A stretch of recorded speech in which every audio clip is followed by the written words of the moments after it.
Hello दोस्तों, आज हम सुनेंगे पति पत्नी की नोक झोंक वाली एक हास्यप्रद कहानी। बड़े बड़े पहले खाऊंगा। एक घर में पति पत्नी दो प्राणी रहते थे।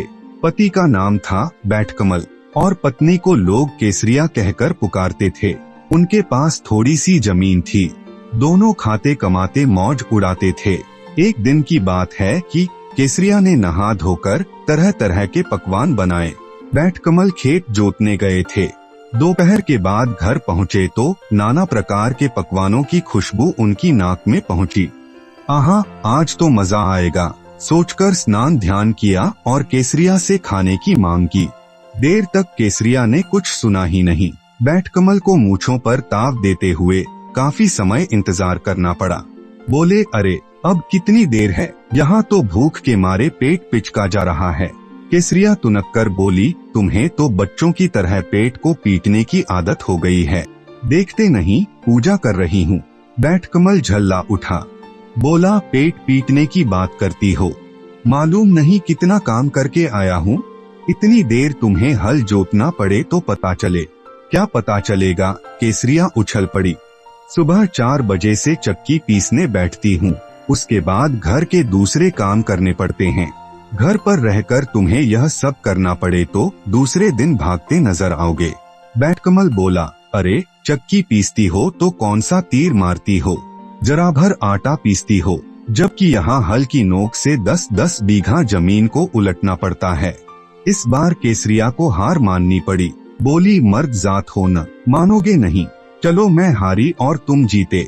बैठकमल बोला, ठीक है, अब लाओ जल्दी खाना दो। केसरिया ने थाली में खाना रखा ही था कि बैठकमल जी उस पर टूट पड़े।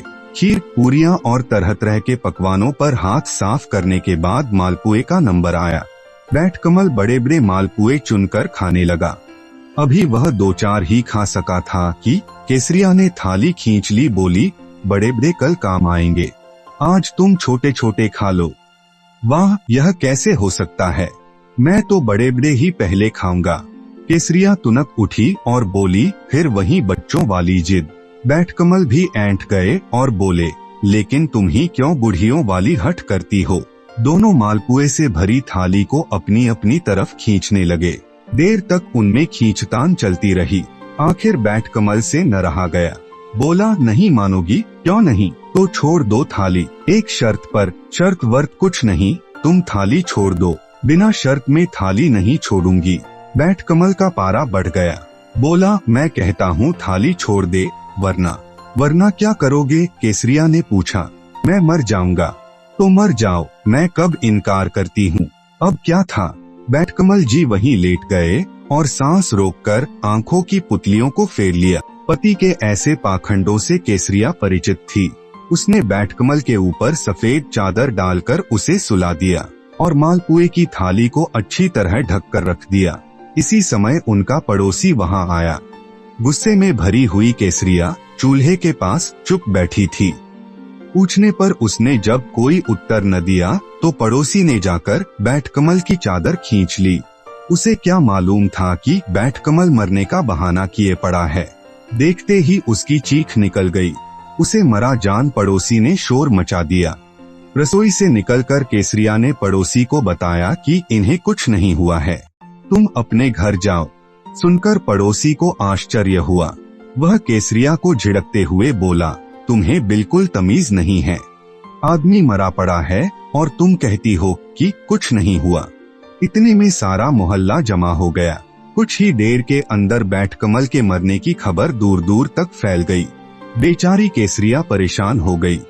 वह जब तक लोगों को समझाती कि बैठकमल पाखंड किए हुए हैं, लोग उसे उल्टे दुत्कार देते। अपने झगड़े की बात भी वह किसी को बताना नहीं चाहती थी। आखिर किसी तरह उसने लोगों को दूर हटाया और धीरे से बैठकमल के कानों में बोली, क्यों इतने लोगों को पागल बना रहे हो? अब उठ भी जा, पहले तू अपनी हट छोड़ दे। बैठकमल चुपके से बोला, किंतु केसरिया कब हार मानने वाली थी। उसने हाथ जोड़कर लोगों से कहा कि बैठकमल को कुछ नहीं हुआ है, आप लोग जाइए, मैं इन्हें देख लूंगी। गांव वाले भला कैसे मानते। बोले, घर में मुर्दा पड़ा है और तू हमें जाने को कह रही है। अगर इसका दाह संस्कार नहीं होगा तो यह भूत बनकर सारे गांव को परेशान करेगा। इससे अच्छा है कि मुर्दे को जल्दी घर से बाहर निकाला जाए। बैठकमल की अर्थी तैयार कर ली गई। केसरिया ने बहुत समझाया पर उसकी कौन सुनता। गांव के लोग अर्थी उठाकर शमशान की ओर ले चले। पूरा का पूरा गांव, औरत मर्द बच्चे बूढ़े और उनके साथ केसरिया भी शमशान पहुंच गई। अब केसरिया को चिंता हो आई। सोचा कहीं बैठकमल को जिंदा ही फेंक दिया तो अनर्थ हो जाएगा।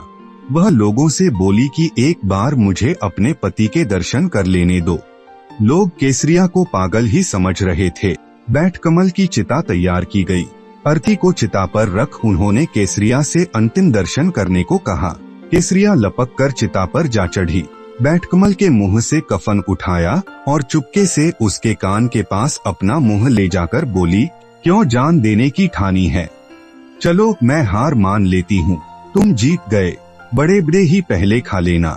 सुनकर बैठकमल ने आंख खोल ली। वह चिता पर उठकर बैठ गया।